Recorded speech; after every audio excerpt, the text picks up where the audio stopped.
Whoa! You guys are doing so good today. What are you guys doing?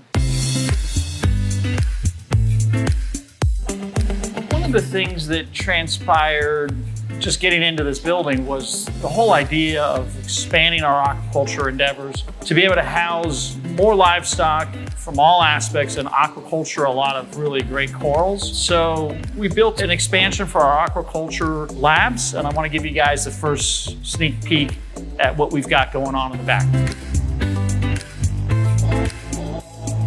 We really can't roll through here, but we can try to, but Josh has now blocked the way.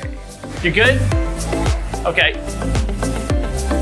I've been involved with aquaculture pretty much my entire life. I grew my first neon gobies back in high school when I was 17. That's 53 years ago. So I've been involved in a lot of aquaculture, obviously from the beginning of ORA and creating a real successful program there. And I've seen a lot of aquaculture facilities. The warehouse in general is large, and it's virtually impossible to say we would come into this older building and air condition the whole space. So one of the better ways to approach it is to isolate temperature profiles and put together some walk-in coolers. So we have our jellyfish aquaculture lab here, and then the newest lab here is this long building, about 10 feet tall, about 11 feet, 12 feet wide, and you have your AC units there that's redundant to keep the temperature profile in this building at about 78. You've got your electric panels over here, and you got your meters. We can test how much power we're using on a month-to-month basis on these spaces here, and let me take you inside and show you what's going on.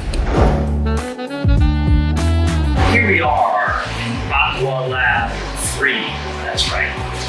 We got 7 coral racks going on right now, and some of the magic is going to be associated with how we light these little bad boys with these brand new Radion Gen 5s.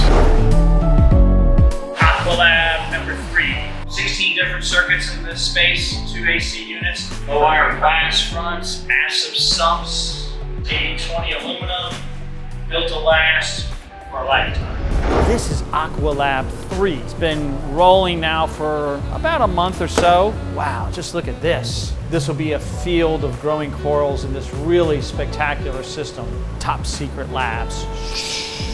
You guys looked at this one already? You want to go in there real quick? I'll send you guys in. Just exit out the far door. What we have here is 7 independent systems for growing corals or other invertebrates or holding and housing corals. In the facility, there's 56 Radion Gen 5s, 4 on the top tank, 4 on the bottom tank.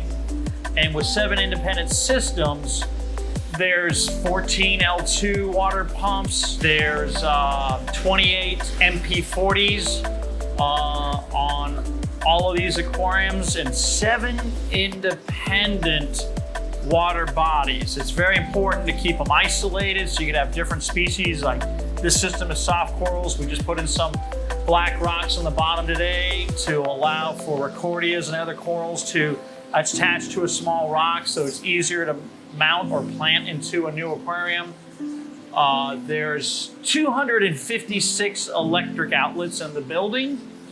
That's needed. There's typically 3 or 4 spares per row, which we always planned out. I have Apex systems up there with the Tridents operating and the dose systems for dosing the DSR in. We have the smaller bottles of DSR so you could not accidentally overdose a system at any given time. You have your clear water scrubbers here. We got our little light blockers on them, and you can see the clear water scrubbers. This helps to keep the phosphates down very, very, very low in the systems. And lots of really neat corals. Some great corals in here from Australia and Indonesia, some wall hammers, gonoporas, Euphyllia divisa. So just a really great smattering of corals. So the intent of the whole space is to have the ability to house our own inventory of corals. And ultimately, the idea is to be able to grow all the corals that we need, mostly through aquaculture long term, and then have the ability to house larger corals for these big reef aquariums that we build. It's really hard to go to a client's 1,000 gallon or 2,000 or 5,000 gallon aquarium and put in a bunch of sticks this small. You need to come up with a coral the size of your hand or bigger. Everything is in PVC conduit.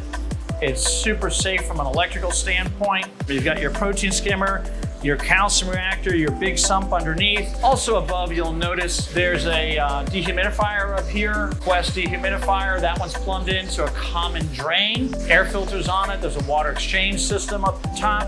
And you've got your different frag systems. You can see even with this aquarium here, some of the larger stylophores that overgrew in a client's aquarium, we've actually taken them back out. We'll frag some of those and house some of those for other clients' aquariums. It gives us the ability now to be able to go out and supply a bunch of corals for our clients' aquariums while at the same time focusing long-term on aquaculture. But it all takes time. Aquaculture is not an immediate, fast, quick thing.